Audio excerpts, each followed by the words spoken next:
Bro, believe it or not, it's been a minute since I've gotten my nose on Dior Homme. I don't own it. I got the parfum version only. I went to Sephora. Wifey had to get a little bit of a touch-up face spray, whatever the hell that they use. So I just decided, literally, without smelling it, because I wanted to do it on camera, I was like, yo, let me get that one. Only need the 1.7. I don't ever need 100 ml of anything. So we're gonna unbox this joint, smell it in 2024, and see if Dior Homme has that sexy vibe that we all looking for. Let's roll my music so we can unbox Dior Homme from Sephora. And I had a little bit of points and coupons, so got a discount. We're all alone.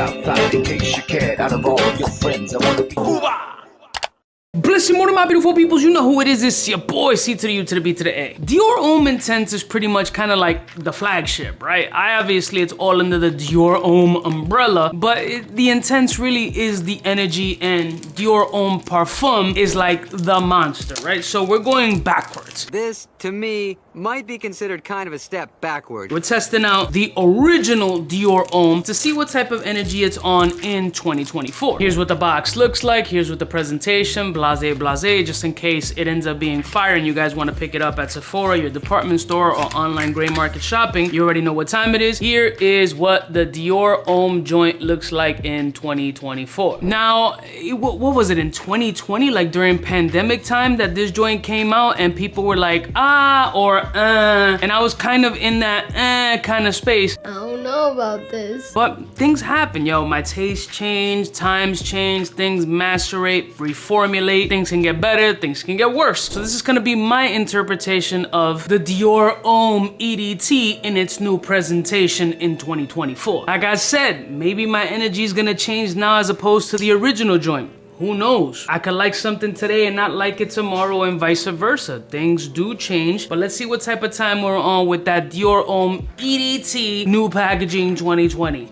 All right, first re-impressions after I don't even know how long, but here we go.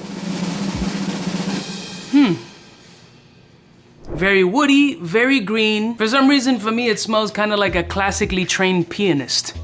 I don't know why that came to my head. Green, woody, musky, citrus undertones of like sweet vibe. The iris here isn't overly prominent as we're used to in the Dior Homme fragrance line. Like, don't get me wrong, you do pinpoint the powderiness, but it isn't as intense as, well, Dior Homme Intense. It almost has a little bit of a sweet aquatic feel off the test strip right now. It's nothing mind-blowing or wildly complicated, but it isn't off-putting either. There are some subliminal, mature, sexy vibes in this fragrance that maybe I pinpointed or didn't back when I smelled this joint years ago. But let's try this joint on skin to see what kind of energy I'm getting off of it, because the test strip can only do so much, and the skin is gonna be the final determination of what type of vibe Dior Homme EDT is living in 2024.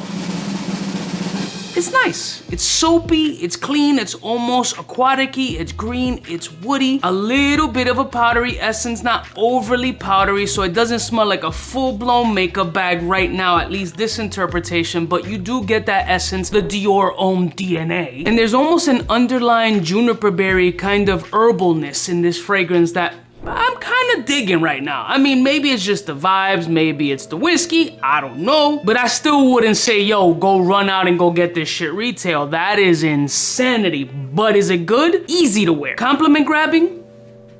Potentially. It's not offensive at all. It's more on the mature side. I feel like there's also underlying shaving foamish, barbershop lavender essences in this fragrance to kind of overshadow the powderiness of that irisy element that Dior Homme has. Now, the fragrance is progressively getting better the more that it sits on my wrist or forearm, whatever, but it is still prominently green, woody, classical. I don't remember what I initially said about this fragrance. I go through so many fragrances. I've made so much content since I've talked about this fragrance, but it's nice. Doesn't blow my nuts off, but I can see where people can actually fall in love with this scent. So as a creator, I gotta battle with that shit, right? Like, I'm gonna recommend you something based on my personal taste and feelings, but at the end of the day, ultimately, you have to make the decision. Always test before you buy. Shit being available in Sephora like this fragrance go get it and spray it on. Don't do what I do. Yo, let me get the 1.7 and book it. Test it out, wear it, do a couple of laps around the mall, hit the food court up, steal some teriyaki chicken, get a little Chick-fil-A action, end up going to Mickey D's because everything else is suspect and you might get C. diff. Then walk your ass back over to Sephora and then pick it up if you feel that you can't wait to gray market this joint, which is dumb because you could do it right on your phone. Some people just want the instant satisfaction to just grab it there. I get it. Let me give it another couple of minutes to do a full dry down and give you my final determination on how I feel about this fragrance. Listen, I may have shitted on it initially. It ain't Dior Homme Parfum. Let's just put that out there. That shit is in a stratosphere all on its own, but I'm gonna give it the benefit of the doubt and give it a full dry down. Be right back. 1 minute, 37 seconds later. Alright, booties, we back. Full dry down mode is settled in my skin. My pH levels have done what they're gonna do with this fragrance, and let me give you the final determination of what I feel about that Dior Homme joint. Here we go. Final thoughts. Alright. A little underlying tartness is coming through on some citrus levels. Still have a soapy, slightly aquatic lavender-ish essence, giving you a classic woody, almost soft, cozy green element, which is not how I would categorize Dior Homme, with powder. I think it's a handsome scent. I think it's not worth retail. I think you should definitely test it out on your skin and see if it feels like that it's gonna do something for you, that it's gonna move you, that it's gonna tickle your hymen, that it's gonna really excite you to wear this fragrance, or is it just gonna be comfortable enough and sexy enough for you to just be able to blind reach for this joint and not think about it? Because that's also a beautiful part of perfumery, right? Is not having to really like rack your brain like this is the full fit, this is the full outfit, I should balance this off with something a little bit more oody, less citrus, less bright, maybe a little bit of sweetness. Like you don't wanna go through that mission when you have a vast variety of fragrances. Sometimes you want an easy, dumb reach fragrance that is not gonna be offensive in any scenario, that is gonna be essentially a super versatile, handsome fragrance for you to reach for that isn't going to offend anybody. And that's the space that Dior Homme EDT, that 2020 really occupies. Non-offensive, easy to wear, handsome scent profile, but also isn't like, oh shit, it blew my nuts off. It isn't a bad scent at all. And it can potentially grow on me as one of those fragrances that I could just reach for and know that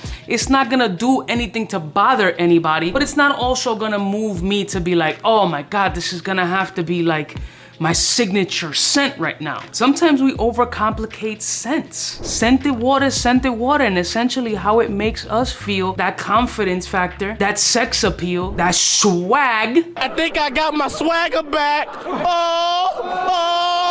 Is what you want out of the scent. And if this can potentially give it to you, why the fuck not? For me, it's not giving me that, but it's giving me easy, dumb reach, non-offensive vibes in a business, corporate, office type setting that might potentially translate to an after work shit, but it's also gonna smell like my age, and that bothers me. I'm gonna start just fermenting my beard so I can pretend I'm 6 years younger. You're getting too old for this shit. I love y'all mother suckers from the heart. How do you feel about the Dior Homme EDT jump off? Is this something that moves you? Is it something that's gotten you a ton of compliments? Does it absolutely become one of those staple fragrances that get heavy rotation in your collection? Let me know in the comments below and what you feel the absolute best record-breaking Guinness Book monster in the Dior Homme lineup is in the comments below, and if I haven't talked about it or I don't own it, I will get it in the next video. I love y'all mother suckers from the heart. Don't forget to like, share, and subscribe, and you know who it is. Biggest in the game. Smooches. Hey, for all the chicks that got dead in the penthouse suite on top of my mom's crib. It's nonsense you never get in. It's nonsense that you would think that you would.